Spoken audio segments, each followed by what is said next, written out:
Hello and welcome to this ECA Technical Tuesday webinar. My name's Alana Carrasco and I'm the Communications Manager here. Today I'm joined with by Chris Evans and Chris Edwards, sorry about that, and Curtis Jones, two of our technical managers here at ECA, and today they're going to be talking to you about the top 10 helpline queries they've had on the helpline. So just a couple of housekeeping things before I pass over to them. We've got a Q&A wall, which you should see the button for at the top of your screen. Please put your questions at the top in the Q&A box, and there should also be an upwards arrow on each of the questions which you can vote on. So the more votes each question gets, the more it will go higher up the wall. You can claim a professional development certificate at the end of this session. There's a QR code at the end of this slide deck, which will be circulated to you after the webinar has taken place. And just to let you know that this session is being recorded as well, so you can view it again on our YouTube channel. I think someone's got their hand up. If you could put your question in the box, in the Q&A box for me, that would be great. Thank you. So without further ado, I'll pass you over to Curtis and Chris. Thank you. Perfect. Thank you, Alana. Good morning, everyone, and welcome. Well, good afternoon, everyone. I always do that. Welcome, to this Technical Tuesdays top 10 helpline question and answer presentation. So, on the agenda for today's presentation, we'll of course start by introducing the topic, introducing ourselves.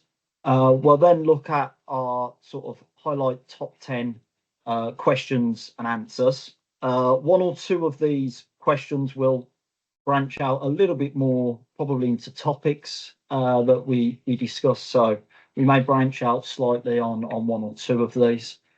And then, at the end of the presentation, as always, we'll finish off with a summary, and then we will visit the questions that you may have placed within the chat. And Alana has already pointed out that, of course, you'll have access to a CPD certificate to store to aid with achieving those requirements, those ongoing requirements. So, introducing today's presentation. So, as I pointed out, we're going to answer the most common questions that we feel that we get through to our technical helpline. So, today's questions are mainly around BS7671, with it, of course, it being our primary standard for requirements for electrical installations. It's worth pointing out, though, our support as a technical team, it doesn't stop there, and we do get many other queries through to the technical helpline around other standards and other codes of practices. So we've got some of the most common ones on screen, typically BS5266, emergency lighting, various parts of 5839 for fire alarm systems, BS8519 for life safety and firefighting systems. So our members cover, as we know, a real large scope of work.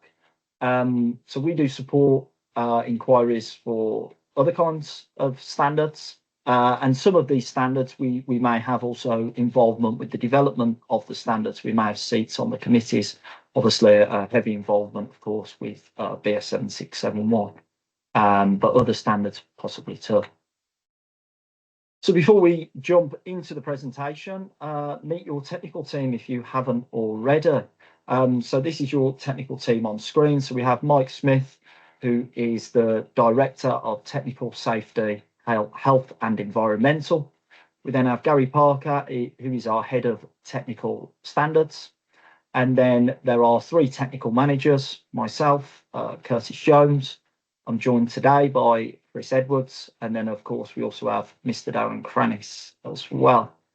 So collectively we work as a team, as the technical team, to support our members, represent our members across industry in many technical standards, as pointed out, not just BS7671, and yeah, to support our members. It's worth pointing out, we do also have one or two other members that are involved with the team. So we do have a couple of experts associated with the team with regards to fire alarm systems and high voltage electrical systems. Okay, so jumping into the presentation now. Attacking the top 10 question and answers. So kicking off with number one, which values do I use to verify earth fault loop impedance? Now, this question can have many layers. So we'll start by making some useful points, and then I'll say tackling the main gist of the question. So initially, if maybe it's a new installation, you may have design data available to you, and this could aid in giving a good indication on the suitability of the circuit that you may have installed. The design data could give you estimated values of earth fault loop impedance based on the length and the design constraints of the circuit. So design data might give you a good indication. You can also consider manufacturer-specific data. So with regards to the protective devices that you've selected and installed, the manufacturer can provide you with maximum values of earth fault loop impedance for their particular devices. Now, it's worth pointing this one out because Appendix 3 within BS 7671 actually states that this is preferable, although not necessarily widely used. It's doesn't have to be used, but it's often preferable. And often the values will be less onerous than those of the ones that we will look at in a moment that are in BS 7671. Now, I'd certainly think it's worth pointing out this because some members I've actually spoken to on the helpline that maybe have more complex designs, that maybe are designing circuits where they're really having to push the circuits to their limits with regards to maximum earth loop impedance. They rely upon manufacturers' data to achieve their designs. So it's something to bear in mind and could be useful to you. Okay, now getting to really the nuts and bolts of this question. Usually when we get this question, it is, do we use the 80% values that's available to us in various guidance documents, so such as the IET on-site guide, guidance note 3, or can I use the 100% values that we find available to us within BS 7671? Now, not a straight down the line answer for this one because it does depend. So firstly, let's just consider the differences between the values in guidance and the values within BS 7671. So it's all based around temperature. Now, the values within BS 7671, these are based upon the conductors running at their maximum current carrying capacities. So it would mean that the circuits would be running under full load in order to use those impedance values within BS 7671. So they're typically based on, say, for a lot of circuits as we apply, we often use 70 degrees as our maximum operating temperature for conductors. And then likewise, it would mean that the protective conductor is at its assumed initial temperature, which again, it could be 70 degrees based on the cable incorporated with the CPC incorporated within the cable. So if you're going to use those values, your conductors are going to have to be at their sort of operating temperature. Now, often when we are measuring and verifying earth fault loop impedance, that isn't often the case. So many inspectors choose to use the 80% values. It's recognised guidance. It gives us a bit of a safety net. And these values are based on information within BS 7671, again within Appendix 3, and they're based on the conductors being at a certain ambient temperature. So that's what's often applied. But I think the big point to take away from this one is considering the conditions that you have got and applying appropriate engineering judgment. So a typical example could be maybe if you're conducting an EICR and you've had to make arrangements maybe to just temporarily shut down a piece of equipment that's just been operating under full load in order to carry out an earth loop impedance test, just to verify you are meeting automatic disconnection as your protective measure. Now, considering that, the conductors aren't just going to instantly drop down in temperature, they are still going to be at that operating temperature. So in that circumstance, it may be more suitable to use the values within BS 7671. So essentially, it's just considering what you've got and applying that engineering judgment. I think applying sort of a blanket approach of always using 80% might be fine for a lot of people and a lot of circumstances, but not always. And it could be those few circumstances that maybe catch you out. So it's more consider what you've got and make your decision based on that. Now, we get a lot more inquiries around earth fault loop impedance, and we have actually done a Technical Tuesdays presentation on the topic.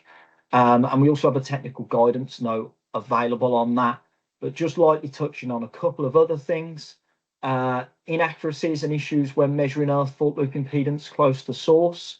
So maybe if you've got a private supply on site and you're looking to measure earth fault loop impedance at origin, you could be subject to real low values of earth fault loop impedance and real high levels of fault current.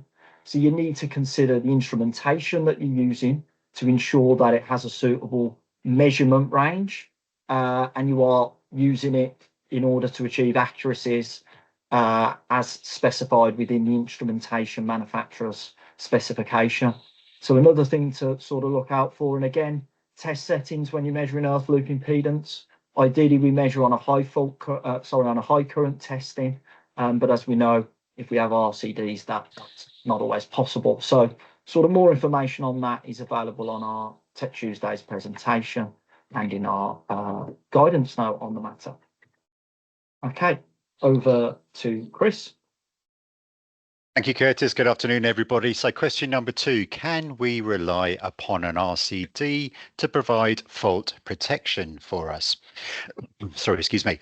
So on the screen at the moment, we've got table 41.3, and this is the one that I presume that most of us will be familiar with. Within this table, we have a number of values depending on the rating of the breaker and the type of breaker, and there would be the maximum ZS values. Now, normally we know that if we are within the readings on this page or within that table, we are going to meet our disconnection times and protection for electric shock. So we know we're good to go. But what happens? What happens if we can't meet the requirements of that table? Well, that's fine, because don't forget we're talking about fault protection here. So invariably what that means would be if you're going to come into contact with an exposed conductive part, for instance, that becomes live under fault conditions. In other words, it's a fault to predominantly earth is what we're talking about. And we know that an RCD can help us in this situation. Now, if we think about this, this is virtually always what we utilize for a TT system. A TT system, as we know, incorporates an earth electrode, and by default that normally means that we have a higher ZE. A higher ZE would correspond to our ZS figures being higher than the requirements in the table 41.3. So if we look at that in isolation, what effectively that means, if we're relying on the 60898, for instance, it means we're not going to meet our disconnection times because we just haven't got the fault current that means that breaker is going to go in the time that it needs to go to protect us. But we can rely on an RCD to protect us in this situation. And there are a number of regulations for TN and TT in this situation. But TT, as I mentioned, is the normal sort of situation where we would rely on an RCD, but we can also rely on it for in a TN system. Think of it really, if you've got a long circuit, that just means we're simply not going to make our maximum ZS figures. We can rely on an RCD to protect us in that situation. Now, if we are relying on an RCD, we need to refer to a different table, and it's table 41.5, which gives us the maximum ZS figures in this scenario when we are relying on the RCD. And as you can see in the left-hand column, it's quite interesting because normally we sort of default to a 30 milliamp RCD, but if we're using an RCD for fault protection, we don't have to. We've got a number of choices. As you can see on the left-hand column, we can use a 30 milliamp device, 100, 300, or 500 milliamp device, or indeed a selective an S-type device would all provide fault protection as long as we are compliant, or when we're measuring, we're trying to verify our circuits that our earth fault loop impedances are under the figure on the right hand side. Because under this table in the regulations, you will see a disclaimer that effectively says if we meet the requirements of this table, we will meet our disconnection times with regard to other regulations. So to answer the question on TT and TN, yes, we are perfectly allowed to use an RCD for fault protection. Now, it's not to be confused with overcurrent.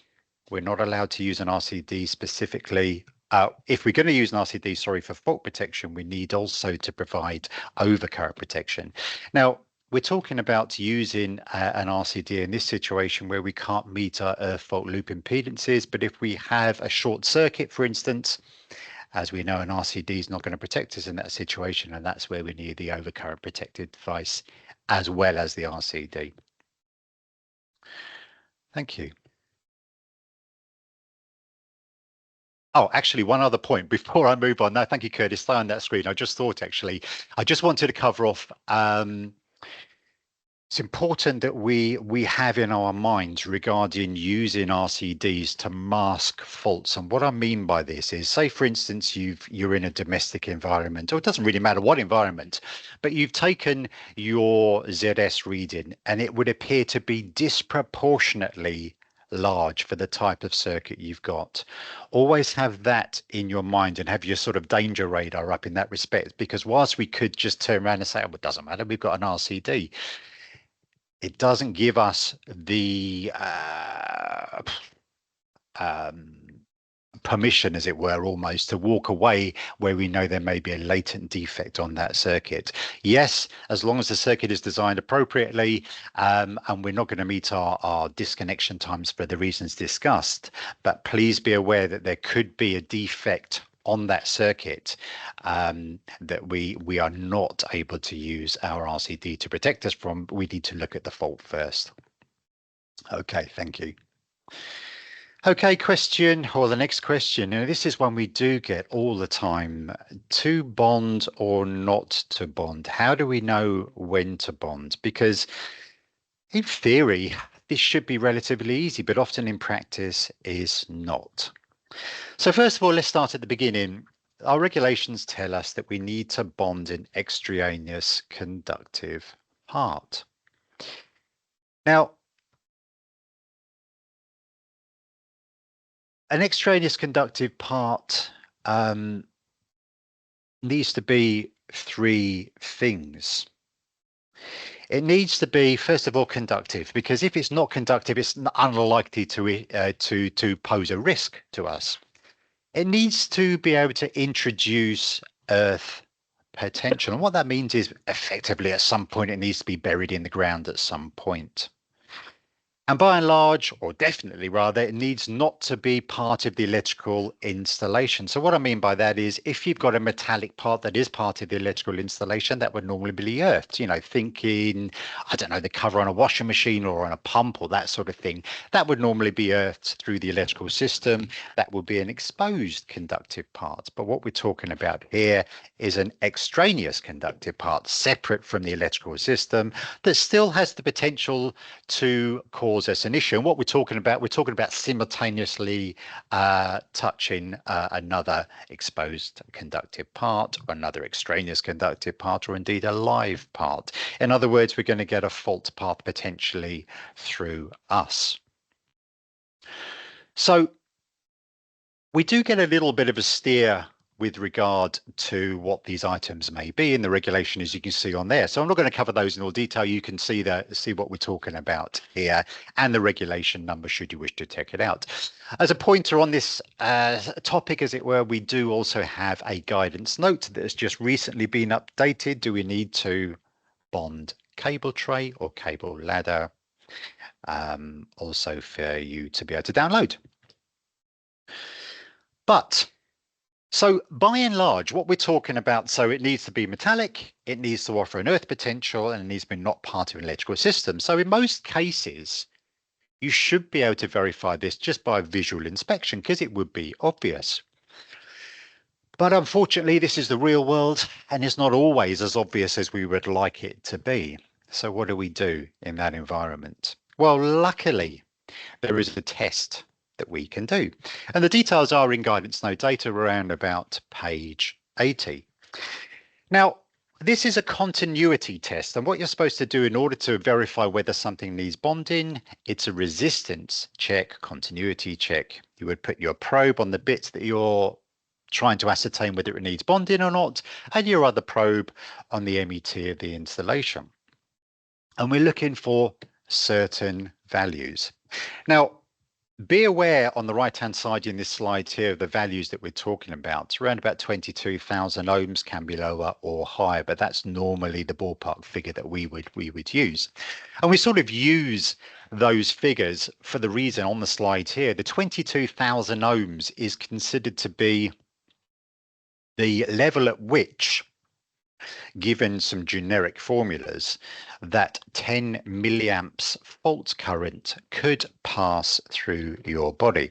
Now, 10 milliamps fault current through your body is considered to be the or the threshold of let go. In other words, above that level, you're unlikely, or some people won't be able to let go. In other words, the external influence on your muscles from the electricity overrides your response to let go, and you're unable to do so. Lower than this limit, so if you get down to 0.5 milliamps, of course, that's the threshold of perception. You may not be able to feel it at that level, and above that would be, we're going to introduce more issues for ourselves. So this is the sort of theory, if you think a bit more or less like the Ohm's law sort of relationship, really, because we're talking about fault current going through our body in this scenario. So if we were to touch something that's potentially live and touch this water pipe at the same time, i.e. if there's 230 volts on a bit of pipe, this is the potential if we've got this resistance of the fault current that's likely to go through us. Now, this is a resistance test, as I said. Now, be aware of the values because we are talking big numbers here. We're talking 22,000 ohms, more or less, depending on what limit you want to set. But the reason I'm pointing this out is because 22,000 ohms, that might be a big number. Well, it is a big number, but it might be, not every continuity tester might be able to record that sort of number. So you can do this on an insulation resistance test, a mega ohm test.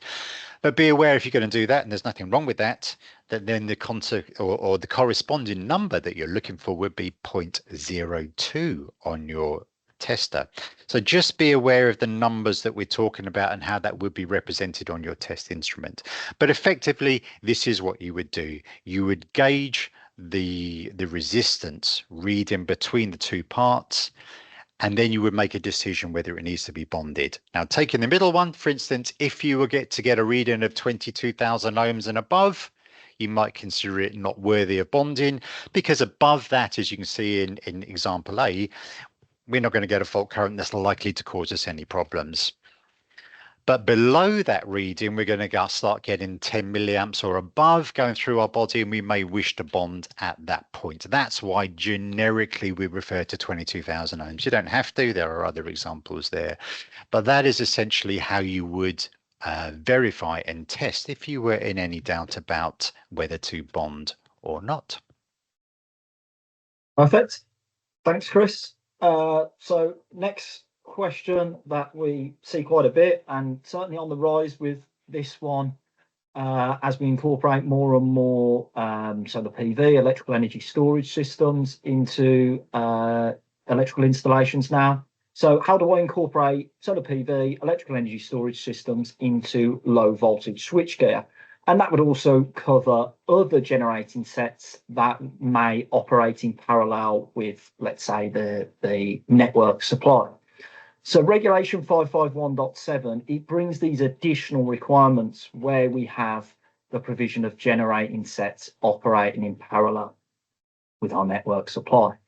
So it gives us this formula that we need to achieve compliance with if this is the case. So that is INA. INA is the rated current of the assembler. Now that needs to be greater than or equal to IN. IN, as I'm sure we're aware, is the rated current, or in some cases the current setting of the incoming overcurrent protective device, that being either incorporated within the low voltage switchgear or upstream of it, for example, the distributor's fuse, plus the IG or IGS if you have multiple, which is the rated output current of the generating set or generating sets. So we have an image on screen here, which we have kindly used courtesy of the IET. And we have a typical example. Now, our example here is very small scale, but this can be expanded up to real large systems, and the same principles would still apply. So typically, as we may see on a domestic installation, we may have a consume unit that's rated 100 amps in terms of its rating of assembler. We could then have a 100 amp DNO fuse within the supply cutout, that being our IN.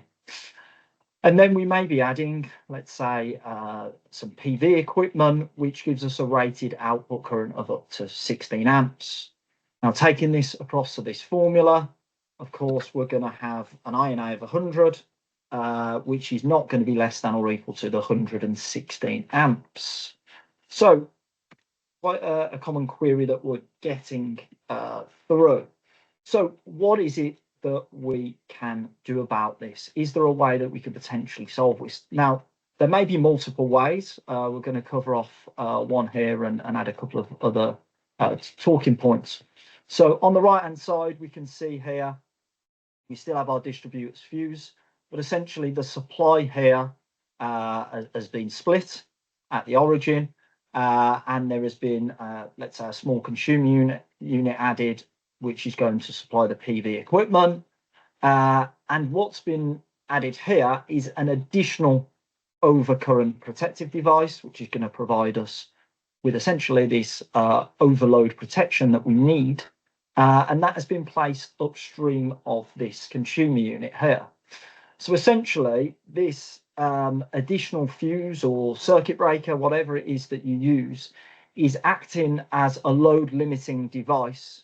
So it is limiting the fact that, or it's limiting to 100 amps what can be drawn from the PV and the DNO supply at the same time. So essentially, this enclosure then would then achieve compliance with this formula as the load has been limited to 100 amps. Now, likewise, as I've sort of touched on, this is relevant to more than just the domestic setting.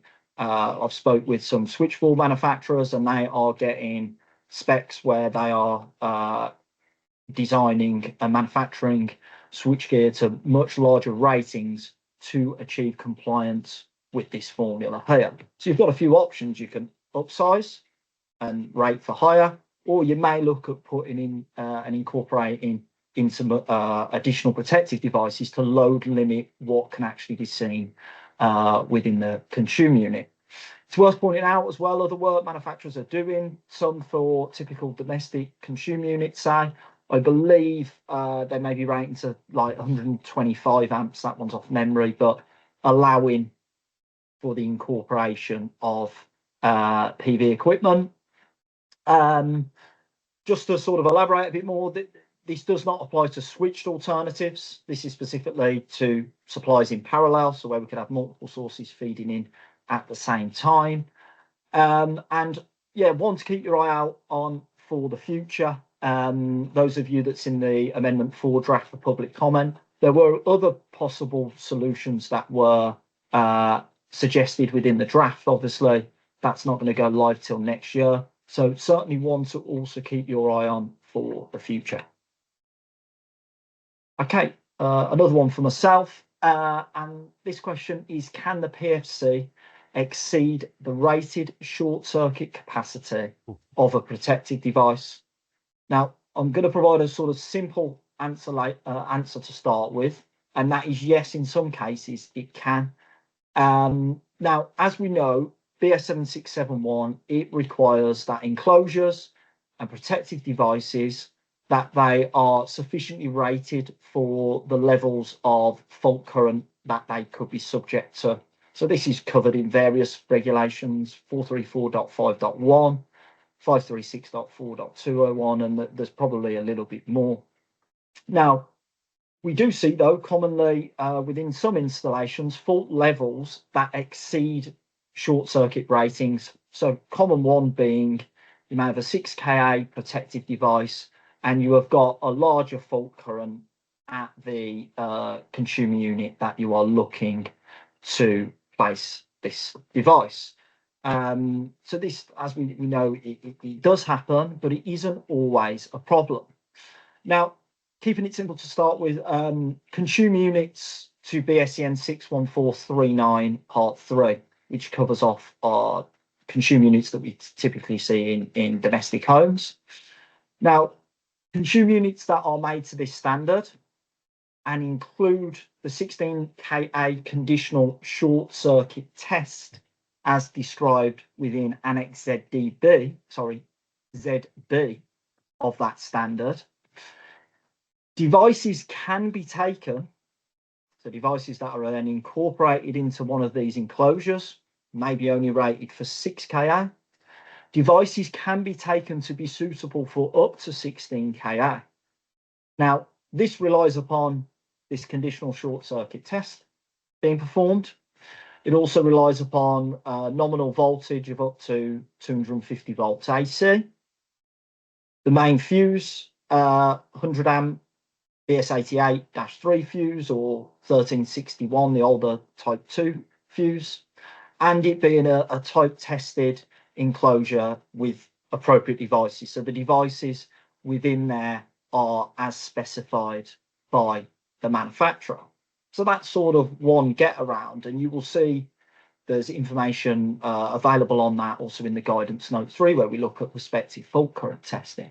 So that may provide one solution for those working in that environment, but this goes well beyond domestic systems, and it does get quite complex. Certainly something that I'm not going to cover in detail today, but certainly larger commercial industrial installations may well incorporate this as part of a design.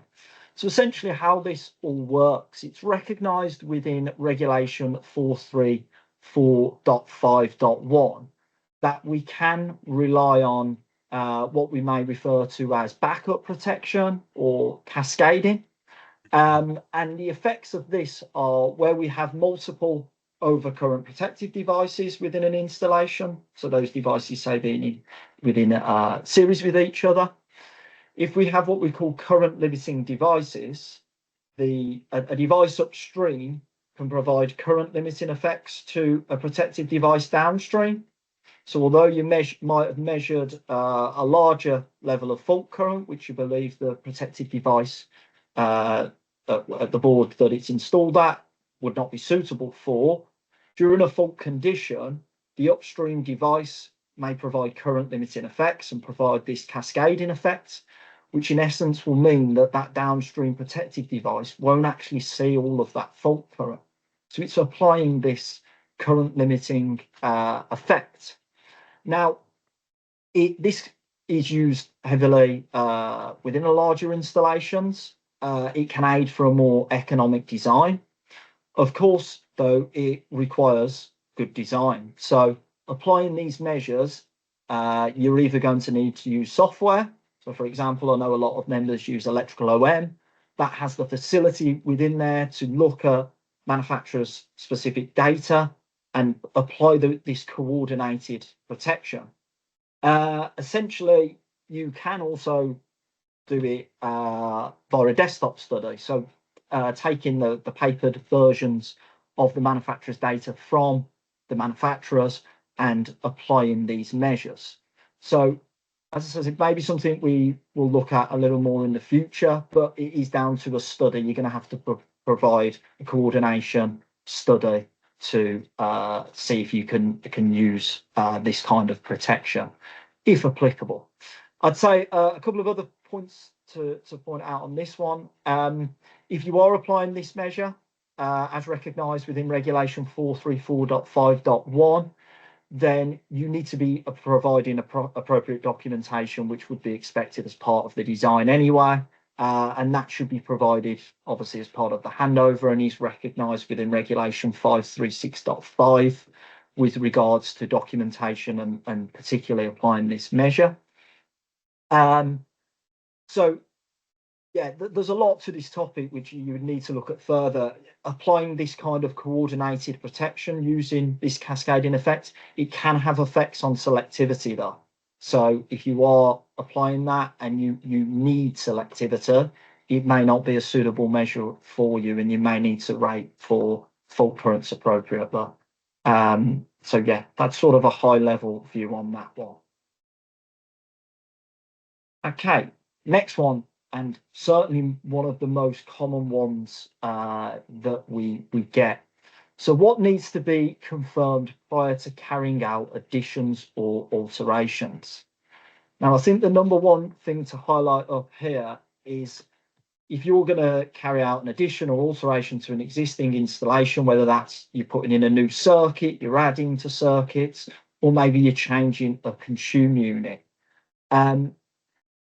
You need to ascertain prior to making the addition that the rating of the rating and the condition of any existing equipment, including that of the distributor, will be adequate for the altered circumstances.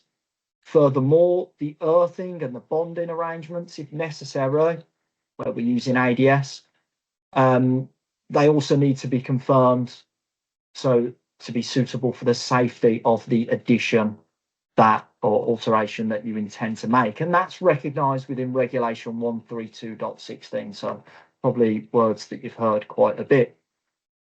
So common questions we find with this is where maybe people have jumped into things a little bit too quickly. So they've gone in, maybe added a circuit, they've gone to certify, and as required by 644.1.2, when you're certifying, we've got to ensure that it's safe to do so. And when we've got defects that affect the safety of your additional alteration, they've got to be put right. So people have gone in and then they've discovered, oh, we haven't got any bonding. And that then means going back to the client, and then the client may then refuse to pay for you to go and put bonding, or maybe even refuse you access. So I think that the thing to drum home on this one is the third bullet point here. Prior to carrying out any additions or alterations, it's critical that you are doing some form of verification to ensure that that it's actually safe to make these changes. Now, I think number one choice would always be an EICR, but may not always be practicable. But if not, you need to verify the basic things are there and they're present and they're suitable for you to make your additions and alterations. So carrying out that pre-work survey, assessing what you've got rather than diving in the deep end and realizing sort of further downstream that there's a sort of fundamental issue there. Thank you, Curtis. And just to reiterate the points there, I think our message is very much that the pre-check needs to be proportionate into the work that you're about to do. You know, if you're about to add a light switch or something, you know, it might not be reasonable to do a full EICR, but you would still need to perform some sort of basic checks to establish that it's safe to add additional load, etc. So anyway, thank you. Thank you. Good point. Yeah, cheers. Okay. So how do I coordinate multiple RCDs in series? Now, this is quite a large subject, and I'll try to tackle it sort of almost a bit of a high level, really, because effectively what we need to do, we need to take a very much a holistic view. And what I mean by that, we need to take a bit of a back step. We need to look at the installation as a whole. Now, if you've got the average domestic installation, this might not be much of a concern, but of course, as the installation gets bigger, it might well be. And what we're talking about here is the different types of RCD that are available to us for an installation, because of the characteristics of the load to which and the frequencies and all that sort of stuff that they might be subjected to when they are installed. Now, obviously, 7671 tells us that we need to select the appropriate type of RCD for the situation. But what we need to be aware of, and what I'm talking about when I'm talking about the holistic view here, is that's all very well. Say, for instance, we choose to install an RCD for whatever reason for a bit of equipment, and say that might be a type B RCD because of the operating conditions in which we've installed it. But we have an AC RCD above that at the source. Now, obviously, we've installed a B type or whatever type we may have installed because of the characteristics. That's going to work fine, but we need to be aware of the consequences or the unintended consequences, really, of us adding the load with regard to our already installed RCDs. And that's what we're talking about here. Now, this image, as you can see on the screen there, is being ripped directly from a Beamer guide. The Beamer guide is a good one, and I would recommend that you go and have a look should you wish to know more about this subject. But this is the regulation to which I was referring, 531.3.3, quite clearly tells us that, look, RCDs, there are many types because of the different types of installation characteristics or scenarios that we're likely to install these devices. Incidentally, this is also the one now that's sort of almost tells us that, look, the ACRCD that we've relied on for many, many years now its days are numbered. Now, the problem is, of course, that we've got these devices installed up and down the country. And this is what I'm talking about. This is where we really need to be very, very careful when we are installing additional loads in series with these devices, because we've all heard about the RCD blinding aspect. In other words, there is potential for when they are exposed to DC that they will not operate. And of course, if we're using them for additional protection or fault protection, then that is potentially going to be a problem for us. Now, when I was talking about RCDs and when I was putting these slides together, rather, I just thought that I would highlight these additional regulations too, not necessarily or specifically talking about the coordination of RCDs, but certainly some points when you're considering the installation of RCDs that we may wish to consider, and that I thought it was worthy of just adding a slide here to cover those off. Now, 530.3.201, that is our Amendment 3 scenario, isn't it? That's unidirectional or bidirectional devices. In other words, where we are likely to encounter bidirectional current flow, we need to install suitable devices.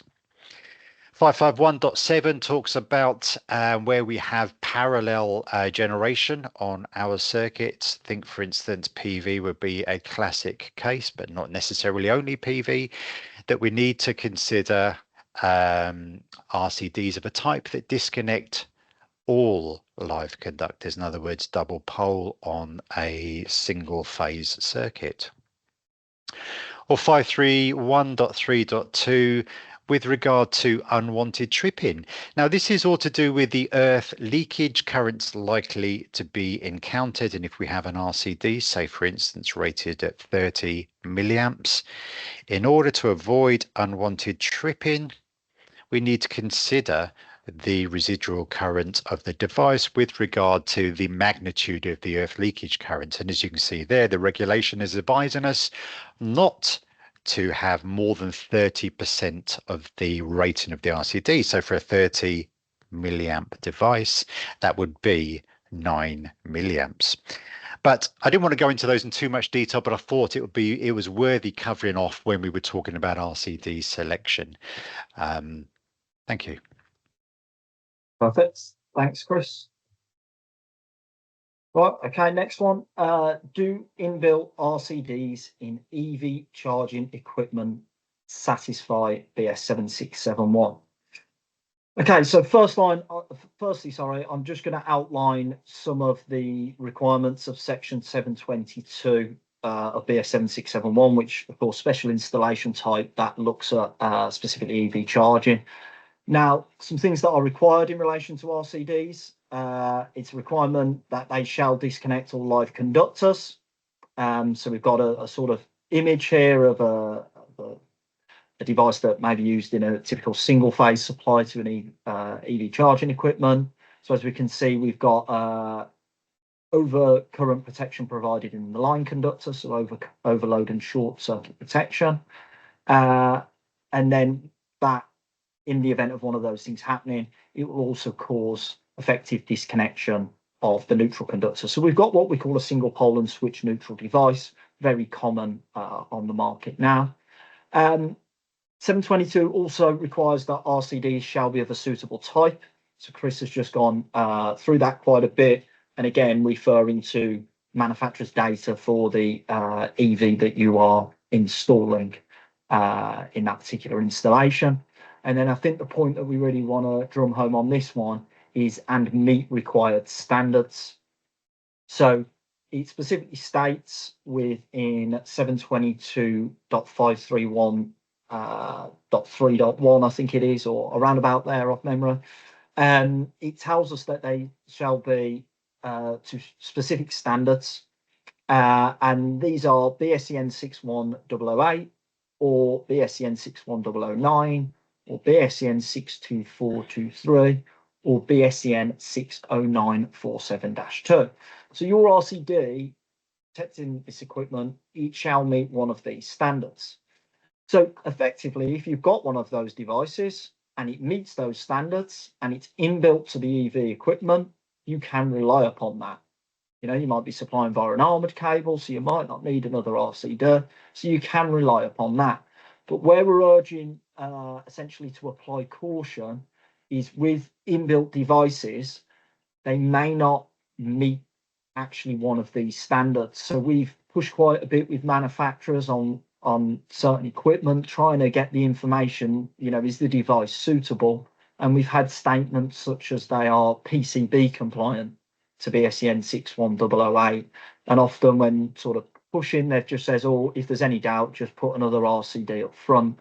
And I know many manufacturers have moved to that guidance of install an actual RCD up front. So if there is doubt about the device within incorporated within the equipment, our guidance would be make sure you achieve the requirements of the regulations and install a suitable RCD. Okay. Does section 717 apply to metal containers? So shipping containers, as we know, they provide a quick and fast method for storage and also expansion to premises. So this one can fall either way. So if the unit is designed to be moved infrequently and it is hardwired, it falls then outside of the scope of section 717 and essentially becomes part of the electrical installation, and that being basically saying that the general rules apply. So it's normal 7671. So this is looking at, it's got a skilled connection because it's a hardwired connection. That would also require a skilled person to remove it. And it is on the basis that that is intended to be left there and not moved frequently.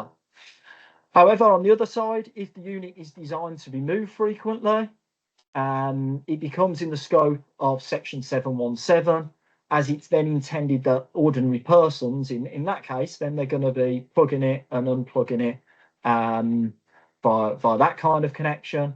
And therefore, the requirements of section 717 apply. I'm not going to go into those in any detail, but often the question on this is assessing, is it in scope or isn't it in scope? Site offices, which we can't commonly see as containers, often they're towed to site. They're left there for the duration of work, say 6 months, 12 months.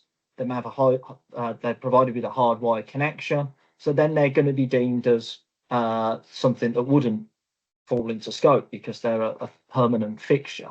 So it's making that assessment. Ultimately, it comes down to the designer to make that assessment of whether it's in scope, but that would sort of be our outline as guidance for that one. Thank you, Curtis. Okay. You've revealed my code. Sorry. Oh, no, no problem. Okay. Right, next up, EICR questions. We get a lot of queries regarding EICR questions, as you can imagine, and we've just covered off some of the more frequently asked questions here. Now, this is all to do with classification codes, of course, and this would be a classic example. So what code would you give if you were going along to, say, for instance, a domestic environment again, and you've got no RCD protection on your socket outlets that are unlikely to supply mobile equipment outdoors or supply a special location? And the answer, of course, is C3. Now, if you just reveal the next bit, please. Okay. So don't forget that the BSM 671 tells us, look, that just because an installation was constructed to a previous version of 7671, it doesn't make it necessarily dangerous.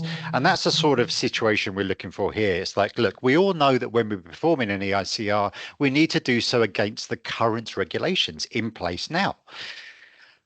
So, of course, that would be a classic example. It would be a C3 because the current regulations by and large tell us that we need an RCD for socket outlets. But it doesn't necessarily mean it's dangerous with these caveats that you can see on the box above. If, however, we are likely to be using those socket outlets to provide mobile equipment that is going to be used outdoors, then we step over the threshold into a potentially dangerous scenario, and that would be when we issue a C2 code. Next slide, please. Okay. And this would be another example. No problem. Well, I haven't rehearsed your You may as well reveal it now. But this will be another classic example. AFDDs. Now, AFDDs have been much talked about, but they're only required in single-phase circuits on socket outlets in these 4 environments. If your installation that you're inspecting falls into one of these 4 environments and we don't have RCD protection on the sockets and they're not likely to be used outside, of course, then it's just doesn't comply with the current version of 7671, isn't it? It's just a C3. Okay, next bit, please. Now, this is always an interesting scenario, isn't it? Engineering judgment, and sometimes it lands people in a bit of hot water. Okay, in a nutshell, because I know time is running out. Okay, engineering judgment. Our advice is always the same, okay? Refer to recognized industry guidance. Engineering judgment we therefore would use if there potentially isn't guidance for our specific scenario. Then we need to rely on something else. But what is engineering judgment? Next bit, please. Right, this is using our training, our knowledge, our experience gains from working in similar installations over a period of time. Now, this is really important. We have experience, we have knowledge of the systems that we are inspecting.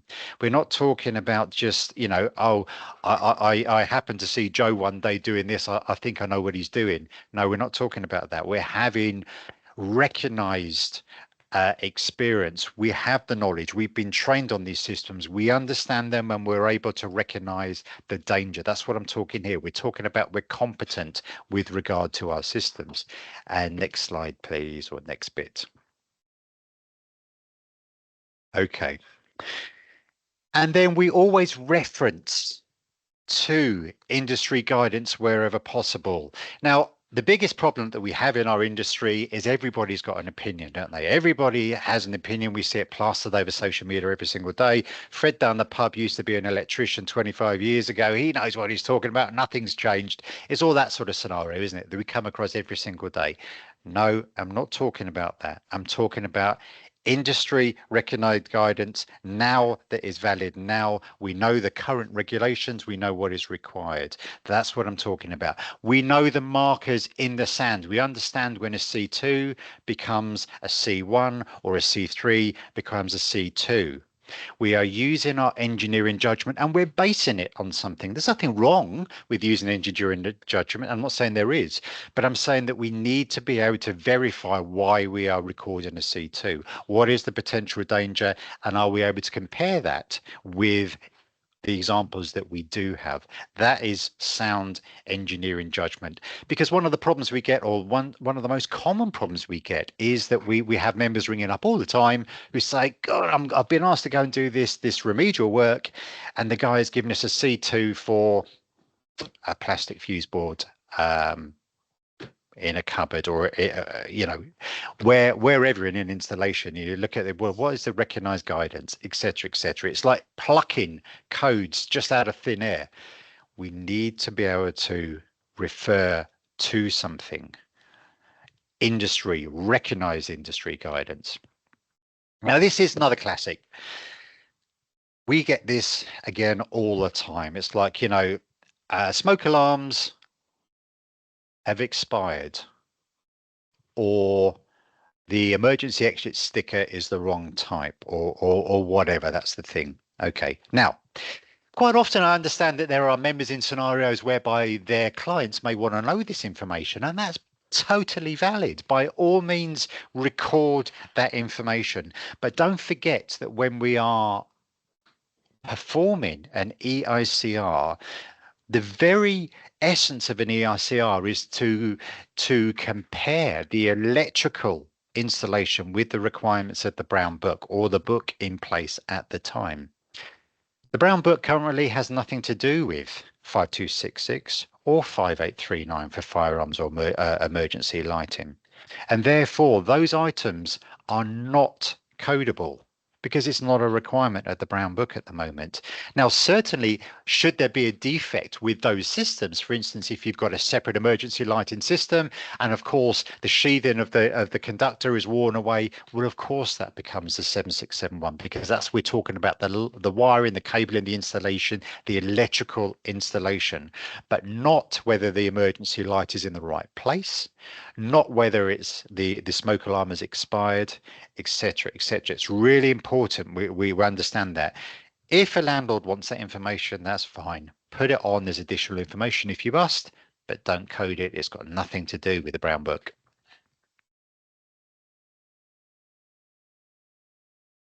Regard to a comment I made a second ago regards in recognized guidance, thankfully there is plenty of it available to you.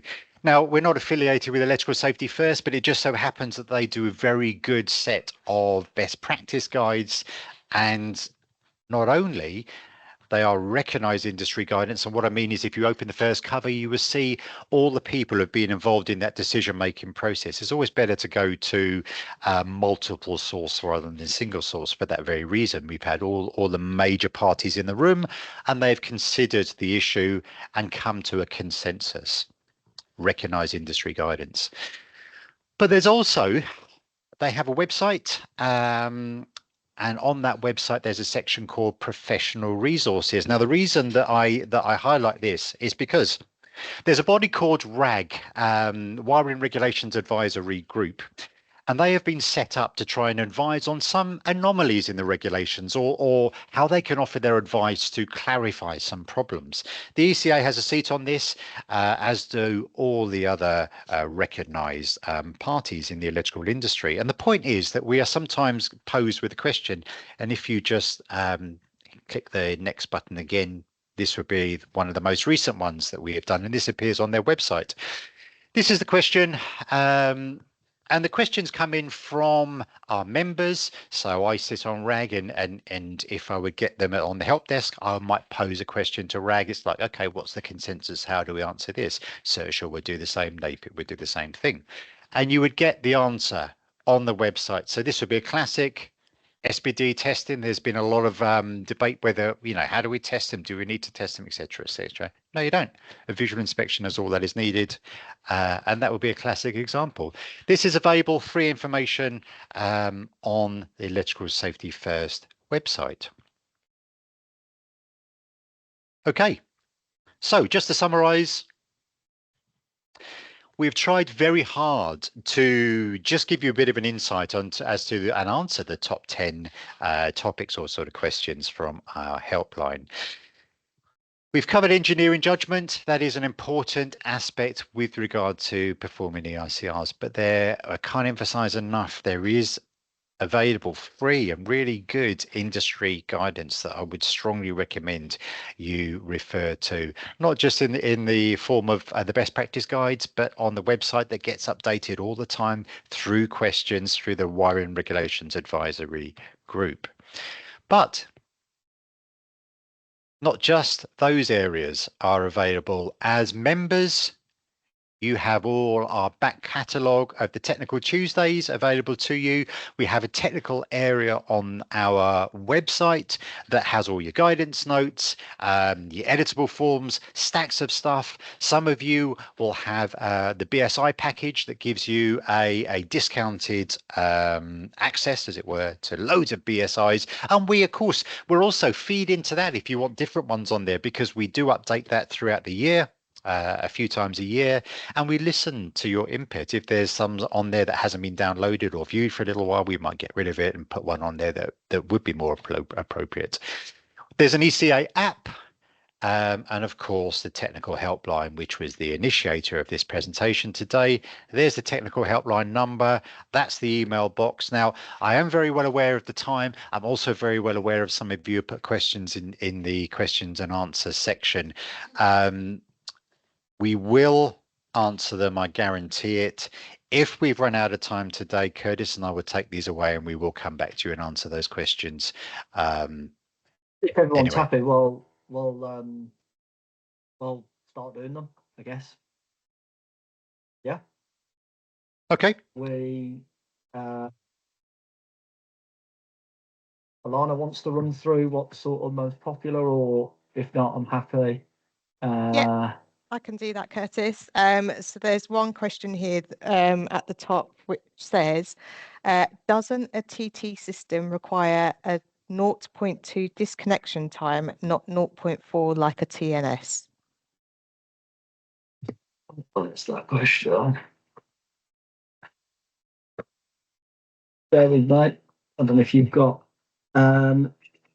was that in relation to anything on a slide? I'm not sure. It is right. TT system does have a disconnection time of 0.2, doesn't it? I'm just having a quick look. Yeah, it does. Yeah, I think it's 41.2 or thereabouts, isn't it? Yeah, table 41.1. I don't know if this is in relation to use of RCDs. Obviously, with those disconnection times, that the table 41.1 stuff is in relation to really overcurrent protective devices, isn't it? The disconnection time, when we look at RCDs, they're fulfilled. They're generally going to go faster, aren't they, with regards to the levels of current you've got there. Those disconnection times, I don't know if I'm explaining this very well, are in relation to overcurrent devices, aren't they? If you look at, there's a note 2 on page 66 in BS 7671 under regulation 411.4.4. So that says in TN systems, the residual currents are significantly higher than I delta N. Therefore, the disconnection times in accordance with table 41.1 are fulfilled, where an RCD according to 61008, 61009, 62423 is used. There's your answer. Yeah, no, absolutely, mate. And that's what I was That's what I was alluding stumbling to. towards. Sorry. Yeah, no, you're 100%, and that's what I was alluding to. There are multiple references that if you meet the requirements of those table, then you're going to hit the disconnection times if you're using an RCD for fault protection. Yeah. Hopefully that's covered that one. But if it doesn't, Jonathan, then you know, don't hesitate to email in or give us a bell or let us know, and we will answer it in more depth for you. Okay, shall I give you the next question? So the next one is, I appreciate using an RCD is allowed to provide fault protection in a TN system. However, is it good practice to rely on this in a new installation? I have always viewed it as a way to overcome an issue rather than a solution to design to. If you want to go on that first, but yeah, I mean, hey Andy, it depends. It depends on many things, doesn't it? The point we were trying to highlight is that yes, you can. Now, if you've got a fully functioning TN system, you probably wouldn't need to, and there's potentially an argument saying that you shouldn't need to. It does depend on the type of installation you got, how long the circuit is, etc., etc. But generally speaking, I know where you're going with that. Whether it's best practice, it depends on the reasons and it depends on the circuit, but I see where you're going with it, and I wouldn't necessarily argue against it. I was saying you just can use an RCD for fault protection, but as you quite rightly say, it shouldn't be used to mask a fault. Yeah, I think that's pretty much bang on. Where it's not there to mask a problem. No. It's there. You can use an RCD, providing the design of your circuit meets all of the requirements of BS 7671. So it might be that you're using a particular device, maybe a type D device or something like that, where you can't hit the disconnection time. So you might have a volt drop issue. So your circuit might be fine. It might be that you just can't hit that impedance failure. So it is an option. I certainly agree. I think your last sentence is bang on. I always viewed it as a way to overcome an issue rather than a solution. So you might use it due to the design constraints, but by all means, no, we can't use it to mask a fault. So hopefully that sort of clarifies that one more than anything. Great, thank you, Curtis. And one more question, I think.